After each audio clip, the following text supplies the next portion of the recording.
Boa noite, amigos. Que bom estar aqui com vocês. Que alegria enorme. O pastor Aldo é um amigo já de uma década. E nós sempre conversamos. Um dia vamos fazer, um dia vamos lá. Já quase rolou algumas vezes. E dessa vez, cá estamos, rodeados de amigos queridos. O pastor Davi, o pastor Yuri, o apóstolo Edmilson, tem aqui o Sam, tem o Joás que está por aqui. Eu vou contar uma curiosidade sobre a minha vida e Campo Grande. Então quero agradecer também toda a Igreja Evangélica Comunidade Global por me permitir estar aqui, por honrar o meu ministério, por investir na nossa vida. Então trago um abraço da nossa igreja, da minha família. E peço que quando passarem pelo Rio nos visitem, assim como o Marlon já visitou, foi muito legal lá. Espero que quando passarem por lá vocês nos solicitem uma recepção, porque nós temos essa aliança aí. Bom, eu estou aqui com o coração aberto para somar nessa conferência e eu trouxe aqui também o meu primeiro livro, Conhecer, Conviver e Comunicar. Graças a Deus nós lançamos esse livro em fevereiro, ele já chegou a 3.000 cópias de forma independente, e é um livro onde nós estamos propondo uma cultura relacional. Acreditamos que a cidade precisa de uma igreja relacional. Acreditamos que as faculdades precisam de cristãos relacionais. Acreditamos que não é um caminho, é o caminho. Então aqui eu proponho um estilo de vida relacional, que vai te colocar como um farol na sociedade. É um livro que tem 100 páginas, mas é um livro que é objetivo, onde eu estou simplesmente dizendo que eu preciso conhecer Deus e me permitir ser conhecido a partir da ótica de Deus. E isso vai revelar algumas coisas, isso vai me permitir algumas coisas, isso vai me fazer excluir algumas coisas, e a partir disso eu ofereço algo para o convívio. Convívio esse que é cada vez tão raro, que é cada vez tão encurtado, que é cada vez tão vazio. Então a proposta é um convívio transformador, é um convívio graúdo, é um convívio saudável, é um convívio agregador, para então chegar no nosso objetivo principal, que é o privilégio de comunicar. Comunicar é um troféu. Comunicar não é algo ocasional, não existe uma comunicação de sucesso por acaso. Então, às vezes, nós queremos comunicar alguma coisa para a cidade, mas nós não convivemos nem conhecemos. Às vezes, queremos comunicar alguma coisa para a faculdade, mas nós não conhecemos nem convivemos. Então, inverter a ordem é perigoso e gera, inclusive, frustração. Então, aqui eu te proponho uma leitura objetiva, uma leitura rápida, uma leitura poderosa. Eu trouxe algumas cópias, vai ser um prazer assinar, tirar uma foto com você, você levar para a sua célula, você levar para, enfim, seu grupo de relacionamento. Esse livro tem ajudado muitas igrejas em célula. Muitas pessoas estão lendo porque a célula relacional é a melhor coisa do mundo. Ela tem que ser relacional, mas às vezes deixa de ser. Nós sabemos disso. Então, quando chegar nesse lugar, quando sinalizar que o relacionamento está desaparecendo na célula, lembre-se, conhecer, conviver e comunicar é a solução. Foi assim que nós, eu e minha esposa, multiplicamos 210 células em 3 anos lá na Igreja Batista Atitude. Foi assim que nós formamos no último ano 70 líderes de ministério. E é assim que nós colocamos 65 células em todas as universidades do Rio de Janeiro. Então espero que agregue na sua vida. Tem algumas unidades, eu não sei onde vai estar a venda, pastor Aldo, mas a turma vai encontrar lá fora. Vai estar lá, vai ser um prazer, espero que muito lhe abençoe. E eu quero falar sobre um cristão relacional. Abra comigo a sua Bíblia em Tito, capítulo 3, nós vamos ler todo o capítulo.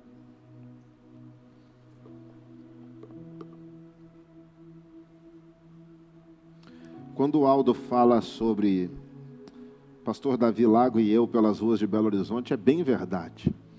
Teve um dia, não sei se você lembra disso, Davi, passamos o meu aniversário na virada, você lembra? Era dia 2 para 3, nós estávamos na rua de Belo Horizonte, conversando com as pessoas. E sobre aniversário também, eu já passei um aniversário aqui em Campo Grande. Sério. Aconteceu o seguinte, Aldo, eu ia para Dourados, Aí teve um nevoeiro lá no Rio de Janeiro, Santos Dumont, Galeão, não lembro, e eu perdi o voo para Campo Grande. Não, perdi o voo para Guarulhos, eu acho. E aí eu fui do Rio para Campo Grande, no dia do meu aniversário, porque o pessoal ia me buscar para me levar para Ponta Porã de manhã para eu pregar lá. E aí o Joás me recebeu aqui, eu passei meu aniversário em Campo Grande. Foi, tomei um sorvete no gelato lá, acho que é Sésamo, bem legal, e foi muito bom. Passei meu aniversário aqui. Foi assim de repente, mas foi bem marcante, foi bem legal. E uma história boa. Agora eu estou voltando com mais tempo e espero que o Senhor nos permita ter mais conexão. Vamos lá, a versão que eu leio, a NVI. O Paulo diz para o Tito: lembre a todos que se sujeitem aos governantes e às autoridades. Sejam obedientes, estejam sempre prontos a fazer tudo que é bom. Não caluniem ninguém. Sejam pacíficos, amáveis e mostrem sempre verdadeira mansidão para com todos os homens. Houve tempo em que nós também éramos insensatos e desobedientes, vivíamos enganados, escravizados por toda espécie de paixões e prazeres. Vivíamos na maldade e na inveja, sendo detestáveis e odiando uns aos outros. Mas, quando da parte de Deus, nosso Salvador, se manifestaram a bondade e o amor pelos homens, não por causa de atos de justiça por nós praticados, mas devido à sua misericórdia, Ele nos salvou pelo lavar regenerador e renovador do Espírito Santo, que Ele derramou sobre nós, generosamente, por meio de Jesus Cristo, nosso Salvador. Ele o fez a fim de que, justificados por sua graça, nos tornemos seus herdeiros, tendo a esperança da vida eterna. Fiel é essa palavra, e quero que você afirme categoricamente essas coisas para os que creem em Deus. Se empenhe na prática de boas obras. Tais coisas são excelentes e úteis aos homens. Evite, porém, controvérsias tolas, genealogias, discussões e contendas a respeito da lei, porque essas coisas são inúteis e sem valor. Quanto àquele que provoca divisões, advirtam uma primeira e uma segunda vez, depois disso rejeite-o. Você sabe que tal pessoa se perverteu e está em pecado, por si mesma está condenada. Quando eu lhe enviar Ártemas ou Tíquico, faça o possível para vir ao meu encontro em Nicópolis, pois decidi passar o inverno ali. Providencie tudo o que for necessário para a viagem de Zenas, o jurista, e de Apolo, de modo que nada lhes falte.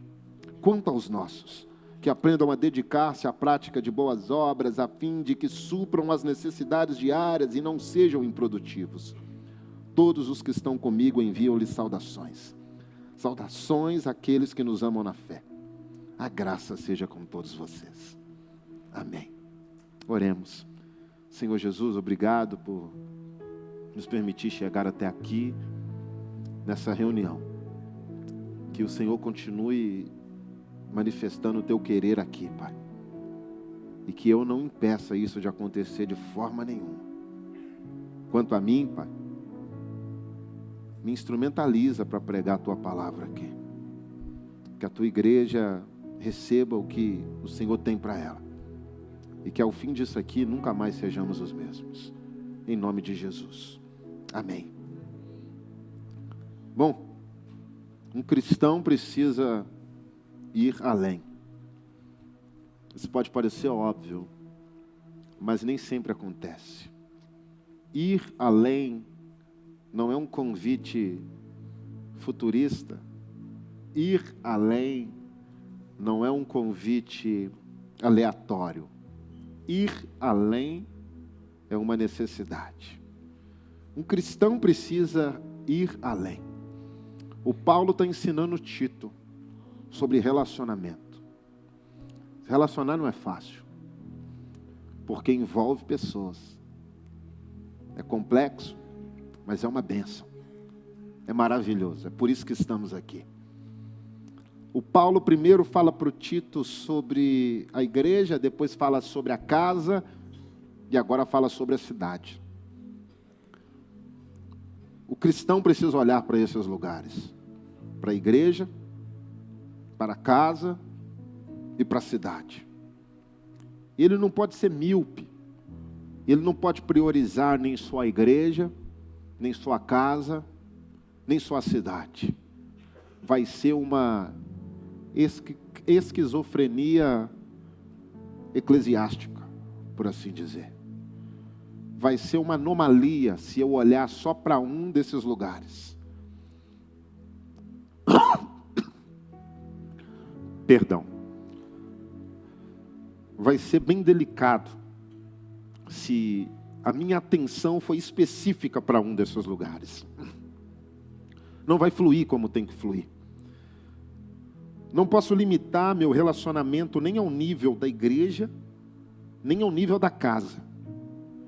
Eu não posso me permitir satisfação só dentro da igreja ou só dentro da casa. Eu preciso ser exemplo nesses lugares, e a graça de Deus me dá condições de fazer isso, mas eu preciso avançar. Dentro da igreja é muito tranquilo, dentro da casa é muito tranquilo.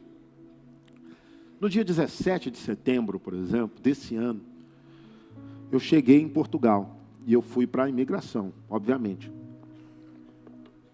Eu estava com todos os documentos que porventura pudessem ser solicitados, mas o homem lá do balcão, ele me fez só uma pergunta.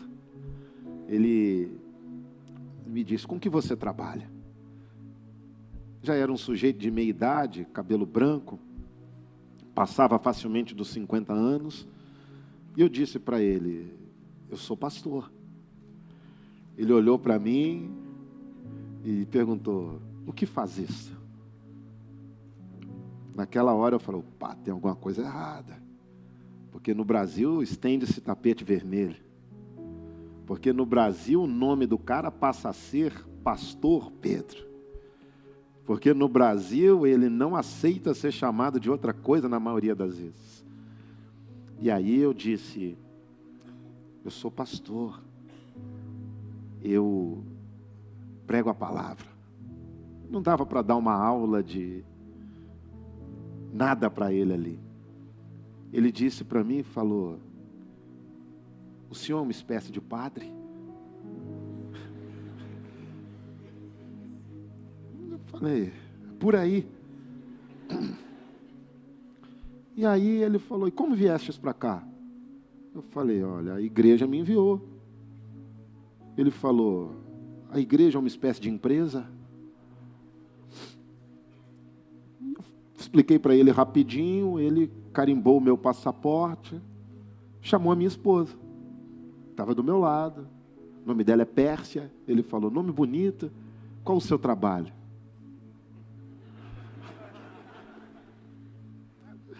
Ela olhou e falou: sou pastora. Aí ele olhou e falou: mulher? E ele falou assim: vocês podem casar? Aí o clima já estava um pouco melhor, eu falei: é aconselhável, inclusive, que exista um casamento. E aí ele: sejam bem-vindos, carimbou o passaporte, mas o que eu quero dizer? Dentro da igreja isso não acontece. E enquanto eu entender que o pastoreio é algo que se resume a gabinete, a púlpito e a estrutura, eu nunca vou ser um pastor de fato. Porque tem gente que nem sabe o que é pastor. Então, dentro da igreja nós temos influência, nas casas nós temos influências, mas as ruas falam e nós precisamos escutá-las. As ruas me sinalizam muitas coisas. Nesse livro, Conhecer, Conviver e Comunicar, eu tive a resistência de escrever sobre a comunicação urbana. Eu não tive a coragem de falar sobre isso nesse livro, porque era a minha primeira obra, mas futuramente eu vou falar. E o que eu ia falar a respeito disso? Que cada cidade no Brasil e no mundo tem a sua estética urbana, principalmente no que diz respeito à manifestação artística, seja através do grafite, ou até mesmo da pichação, ou através de sneakers, ou através de lambe-lambe, ou através do que quer que seja. As ruas falam. E quando você chega em um lugar onde as paredes gritam alguma coisa, você vai entender a identidade daquele lugar, se você estiver atento ao que aquele povo está falando. Rodoviária fala algumas coisas que não são legais, mas exprime o pensamento daquelas pessoas. Então, a cidade comunica algumas coisas. Andando pela Europa, vocês leem muitas coisas a respeito de Palestina livre, etc, etc. E você entende que aquele é o grito da juventude. E diante disso, se eu olho só para o que os meus amigos escrevem nas casas ou nas igrejas, eu vou começar a falar as mesmas coisas e eu não vou ver as coisas andando como devem andar a nível de transformação, em um aspecto mais relevante. Então eu quero te convidar a ter um olhar mais amplo, não um olhar analítico, mas um olhar específico, para que você entenda as dores da sua faculdade, entenda as dores do seu bairro, entenda as dores do seu país, entenda além de um preconceito, porque nós precisamos ir além. Ir além é se relacionar com o que está ao nosso redor. Tem muita gente gritando e nós ainda não ouvimos. Então, frequentemente nós olhamos para os lugares mais confortáveis. A igreja, a casa, as ruas são desconfortáveis, porque elas nos cobram algumas coisas. Elas exigem algumas coisas. Elas nos espremem ao máximo. Andando pelas ruas, o nosso prestígio às vezes desaparece. Andando pelas ruas, a nossa voz não ecoa. Mas aí nós nos lembramos que as grandes mudanças que a igreja fez alcançou a rua, alcançaram as cidades. E aí é uma mudança de dentro para fora. Precisamos receber para entregar. O convite do Evangelho é justamente para um novo nascimento e diz respeito a uma nova vida. Essa vida vai ser esticada para lugares que naturalmente quem não é regenerado não olha. E um desses lugares é o lugar que nós chamamos de respeito. Quando eu sou uma nova criatura, o meu olhar está conectado com algumas coisas que antes não estava. E se conecta inclusive com o respeito. É o que o Paulo está pedindo, sujeitem-se. Ou seja, não levante uma voz que gere desconforto, não levante uma voz que gere mais distância do que já existe. Não seja um rebelde sem causa. Agora eu consigo entender que existem outras pessoas além de mim e começo a praticar o que é bom, para que seja bom o nosso convívio. A conversão me leva além de ser um cara gente boa. Ser cristão me faz nova criatura e isso me afasta de comportamentos não cristãos. O Paulo, por exemplo, diz, não caluniem ninguém, porque a calúnia não combina com a justiça que foi derramada sobre nós. A calúnia ergue muros, a calúnia gera um tipo de contágio que é prejudicial, irmãos. Um cristão que é amigo da calúnia precisa rever o seu encontro com Cristo. A igreja não pode se aliar a caluniadores, a igreja não pode erguer gritos caluniadores. A proposta do Paulo é para sermos pacíficos, amáveis e mostrar verdadeira mansidão para com todos. Que maravilha, que desafiador, mas não pode ser uma utopia. A relevância precisa ser uma realidade. A relevância não pode ser uma busca somente. Então, o Paulo está dizendo, mostrem sempre verdadeira mansidão para com todos os homens, inclusive com quem não me quer bem. Ele diz, houve um tempo em que nós também éramos insensatos e desobedientes, que vivíamos enganados e escravizados por toda espécie de paixão e prazer, vivíamos na maldade e na inveja, sendo detestáveis e odiando uns aos outros. Isso mostra a condição em que se encontram pessoas distantes de Deus. Parece que é uma vida boa, relevante, mas é uma vida insignificante. É uma vida de engano. Esses atributos aqui são descritos como atributos que pertencem a quem ainda não foi alcançado por Deus. O Paulo diz, houve um tempo, não é o tempo de agora. Se esses atributos ainda fazem parte da nossa vida, é sinal de que eu ainda não me conheço através da revelação divina. É sinal de que a luz que flui do Pai das luzes ainda não me iluminou como eu deveria iluminar, e eu ainda não me vejo como Ele me vê. Então, quando eu quero avançar para um convívio que é transformador, eu preciso ser a expressão do amor de Deus. E enquanto eu carregar atributos anticristãos, isso não vai ser possível. Enquanto eu viver como muitos vivem, não vai ser possível. Por isso, Se um cristão se parece mais com um não cristão, as pessoas nunca vão enxergar na igreja a expressão da glória de Deus. As células não vão fluir, queridos. Eu vivo célula, você vive célula. Nesse livro que eu te sugiro, eu digo que eu fui para uma célula em 1997, em Belo Horizonte, uma célula da igreja Peniel, do pastor Reuel. 1997 eu fui. Eu entendi desde o primeiro momento que a igreja é relacional, mas existem relacionamentos que dificultam o nosso relacionamento com Deus. Eu não quero dificultar o relacionamento de Deus com ninguém. A relevância não está em ser conhecido aqui fora, mas em fazê-lo aqui dentro, mas em fazê-lo conhecido lá fora. Não vai mudar nada eu ser conhecido por todos os ciclos cristãos do planeta, não vai mudar nada. Nada, nada, nada. Eu vou virar um robô de conferência. Eu vou vender livro, eu vou vender curso, eu vou fazer um monte de coisa. Mas vai existir gente lá fora que não sabe o que é pastor. Vai existir gente lá fora que não sabe o que é igreja. Vai existir gente lá fora que não sabe o que é um pequeno grupo, que não sabe o que é uma célula. Então, enquanto eu ainda carregar atributos que não são cristãos, nada vai fluir na minha vida. As pessoas não vão enxergar a igreja como um farol. O cristão não pode carregar esses atributos. Talvez alguém aqui até já foi ferido por alguém que se diz cristão, mas essa pessoa vive como um não cristão. A boa notícia é que você não pode colocar isso na conta dos cristãos, porque aquela pessoa não vivia como deve viver um verdadeiro cristão.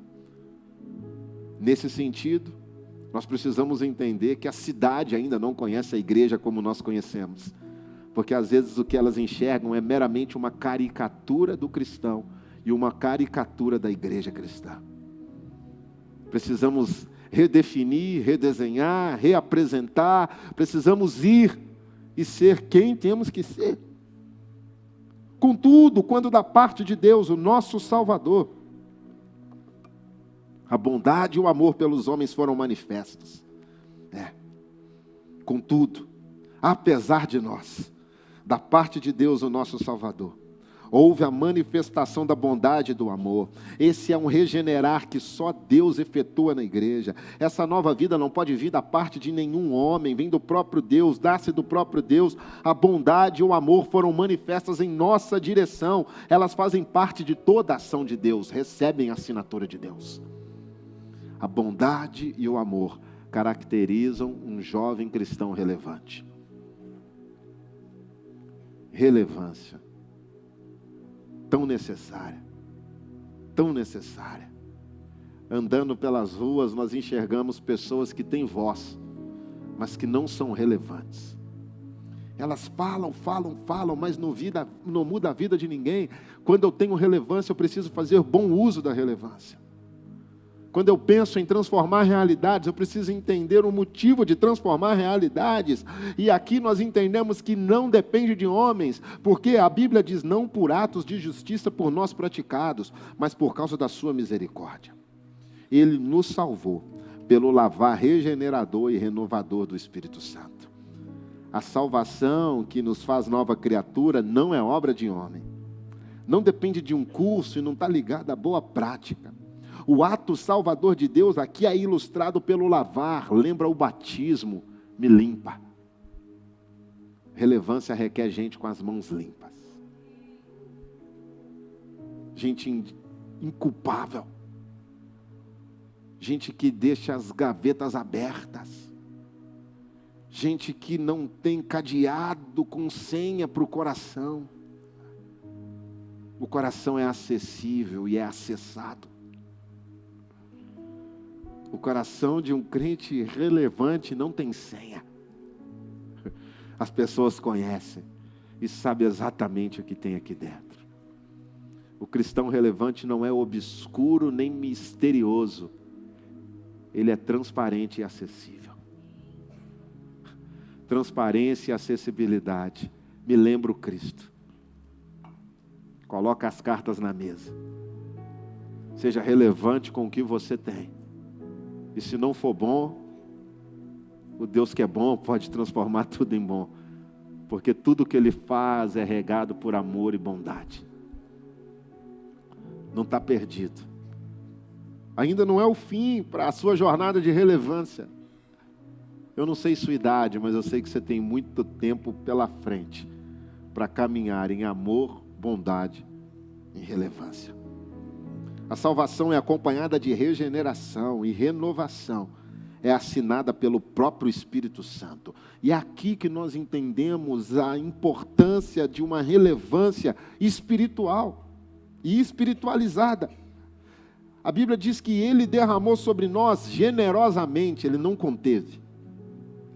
Foi um derramar generoso, abundante, contagiante. Ele não segurou, Ele foi permitindo que fosse derramado sobre nós, derramado sobre nós, derramado sobre nós. E é possível até que transborde. E esse transbordar aponta para a relevância que devemos ter, porque não depende do que eu sou, mas do que Ele me fez. E o que Ele me fez é alguém generosamente cheio do Espírito Santo. Então, nas universidades e nas faculdades, eu não dou aula de odontologia, nem de medicina, eu não falo sobre geografia, nem sobre economia. Existem professores para isso. Quando eu entro no campus, eu entendo que o meu papel, acima de tudo, é permitir que o Espírito Santo manifeste o que Ele é. O que Ele é. As nossas células universitárias, pastoral, delas têm alguns objetivos. Primeiro, louvores acessíveis. Segundo, oração para todo mundo. Terceiro, porta aberta para todos. Quarto, permissão para que o Espírito Santo realize milagres. O quarto ponto foi o que mudou o jogo. Nós estudávamos muito apologética, cosmovisão, hermenêutica e tudo, e é bom estudar isso, é legal, é importante. Mas chega uma parte que isso bate no teto. Aí entra o Espírito Santo. E aí quem não acreditava começa a acreditar, porque ele vê milagre. Ele vê quem era ateu dizendo que Jesus Cristo é o Senhor. Ele vê quem se vendia e se prostituía, constituindo família. E diante da manifestação do Espírito Santo, todo contestador pode ter os joelhos dobrados em direção ao Deus que é Salvador. Permita o Espírito Santo caracterizar a sua relevância. Vai ter hora que nós não teremos argumentos, mas o Espírito Santo flui como um rio de águas vivas. A relevância, acima de tudo, está ligada a uma amizade inegociável com o Espírito Santo. Porque Ele foi derramado sobre nós de forma generosa. Talvez você está querendo ser relevante, falando bonito, nada contra. Talvez você está querendo ser relevante, decorando poetas, decorando filósofos, decorando oradores, nada contra. Mas a relevância do crente está conectada com intimidade com o Espírito Santo. De nada vale uma influência, as pessoas não podem me ver só como criativo, não podem me ver só como alguém que talvez fala bem, se veste bem, ganha bem, viaja bem, ok. Eu quero ser mais do que gente boa. Ser nova criatura está totalmente ligada a ser cheia do Espírito Santo. Porque Ele derramou de forma generosa sobre nós. Um cristão relacional se relaciona com o Espírito Santo e a partir desse relacionamento ele se relaciona com pessoas. Pense sobre isso. Eu quero finalizar. Porque o Paulo diz para o Tito que esse derramar tem um objetivo. O Espírito Santo é uma revolução. Por quê? Porque ele deixa claro que nós temos parte com Deus. Nenhum outro Deus soprou o que Ele é na criatura. Só Deus. Já parou para pensar nisso? Se o Espírito Santo é uma revolução e eu tenho o Espírito Santo em mim, eu sou revolução. Eu sou relacional. Eu sou relevante. Não esqueça desses 3 R's. Revolução, relação, relevância. É impossível ir em outra direção. Deus permite que tenha algo dele em mim. E eu começo a compartilhar isso. Porque essa caminhada diz respeito a compartilhar, não a acumular.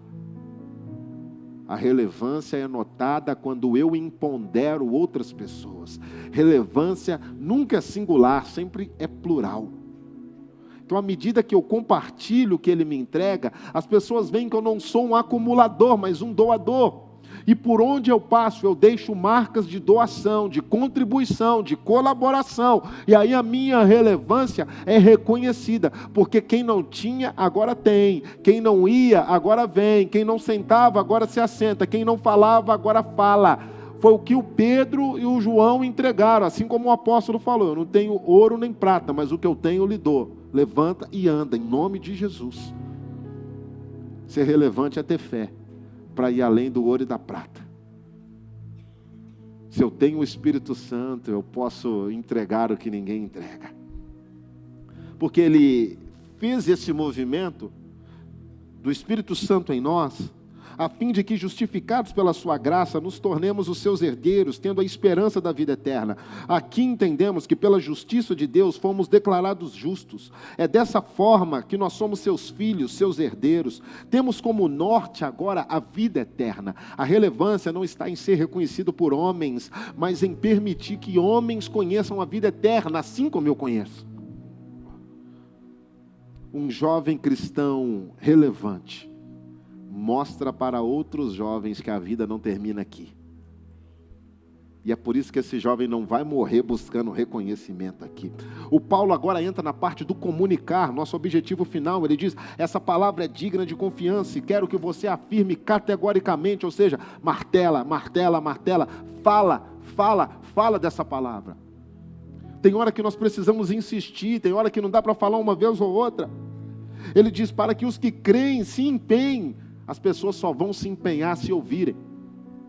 As pessoas só vão se empenhar se não se esquecerem do que faz de fato diferença na vida deles. Tais coisas são excelentes e úteis aos homens. Fale de coisas úteis.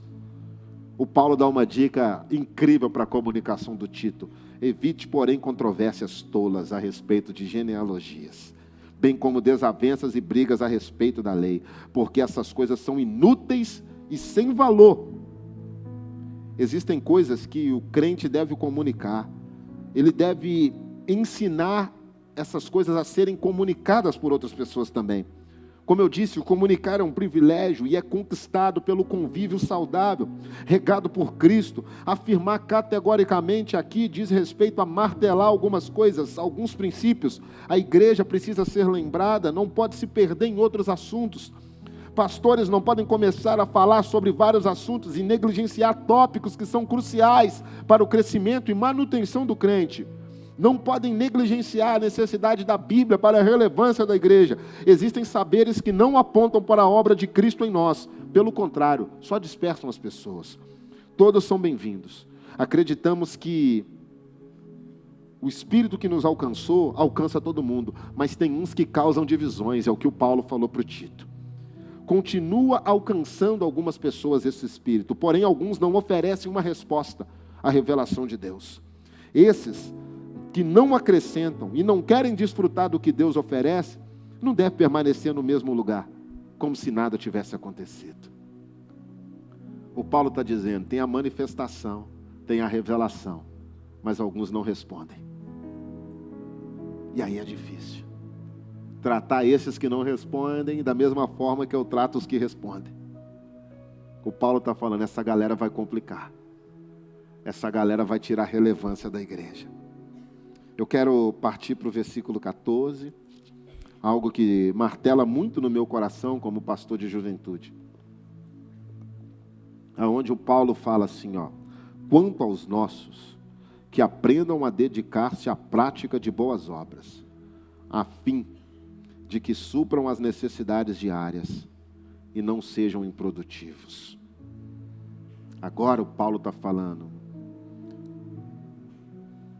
o crente não deve ser reconhecido só pela igreja. O crente não deve ser reconhecido só pela família dele. Quando os de fora, quando a cidade olhar, que não enxerguem em nós ociosidade, que não enxerguem em nós uma vida vazia, Ah lá, só fica com a mão levantada. Ah lá, só fica lendo as mesmas coisas. Ah lá, só se relaciona com o mesmo tipo de pessoas. O que o Paulo está dizendo para o Tito aqui? Ô Tito, permita que essa igreja seja vista pelos de fora como gente que trabalha, como gente que busca, como gente que coloca a mão na massa, como gente que empreende, como gente que arrisca, como gente que se relaciona de forma boa com as pessoas. A relevância é totalmente desconectada do improdutivo. Improdutividade é difícil. Eu jogava bola até os meus 16 anos. Uma das piores coisas que tem para quem joga bola, jogo valendo, é correr e saber que tem um cara lá dentro, no seu time, que não corre como você corre. Principalmente se você for mais velho que ele. E principalmente se você tem mais coisas para fazer do que ele. Fala assim, tá bom, ele é improdutivo. Ele não corre, ele não se dedica, ele não faz o que eu faço. Mas ele vai ter os méritos que eu tenho se nós levantarmos a medalha, o troféu. O que o Paulo está falando para o Tito é o seguinte: Tito, ninguém aí pode ser visto como um come e dorme. Se a igreja chegar em um lugar de destaque, que todos estejam no mesmo nível. Se essa juventude chegar no mesmo lugar, que todos estejam no mesmo nível. Que a cidade não olhe e nos veja improdutivos. Não veja uma juventude desequilibrada, onde um trabalha e os outros não. Onde um vai nas universidades e os outros não. Onde um abre célula e os outros não. O Paulo está falando, quando olharem, que enxerguem um povo que responde à revelação. E responder à revelação é me colocar à disposição de ser revolução. E ser revolução vai me fazer ser alguém relevante. Eu gostaria de orar pela sua vida. Feche os teus olhos, em nome de Jesus.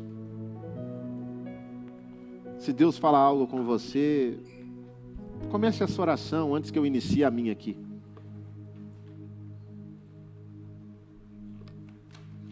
Se Deus toca o seu coração para ser mais atuante, talvez para se relacionar com a sociedade de um jeito que você ainda não se relaciona, fala com Ele. Talvez se você ainda não pensava nesse relacionamento mais amplo e aqui Deus abriu os teus olhos, peça a Ele força, estratégia, amizades, para chegar nesse lugar de relevância. Eu sei que tem gente aqui de outras cidades, de outros estados, e o que vocês estão recebendo aqui, vocês vão levar para lá. E que seja relevante, que seja transformador. Que as pessoas não sejam as mesmas aonde existir um de nós. Vamos orar. Santo Deus, Pai de amor, Deus de infinita misericórdia, sabedoria e poder. Obrigado por nos lembrar que existe vida além desse lugar aqui. Obrigado por nos lembrar que existem pessoas que nem sabem o que nós cantamos, o que nós estudamos. Obrigado. Gera no nosso coração amor por essas pessoas. Gera no nosso coração a necessidade de movimento em relação a essas pessoas. Pai, por favor, gera em nós, a partir de hoje, um senso de observação inédito, além do comum, além do normal, além do padrão. Eu te peço por líderes aqui, pastores aqui, cristãos aqui, que vão ter um olhar totalmente abençoado e abençoador para todas as necessidades que os cercam. Abre os nossos olhos, Deus, para enxergar além das nossas esferas. Estenda as nossas mãos para gente que não sabemos o nome. Pai, em nome de Jesus, nos envia, ainda que seja para a casa do lado, mas que seja um movimento espiritual, regado pelo Teu Espírito Santo, que foi derramado pelo Senhor de forma generosa sobre nós. Pai, em nome de Jesus, que ninguém se sinta sozinho nessa missão. Que o Teu Espírito Santo nos lembre quem Tu és e o que o Senhor quer fazer. Obrigado por esse momento. E que isso não se perca em nenhum lugar. Em nome de Jesus. Amém.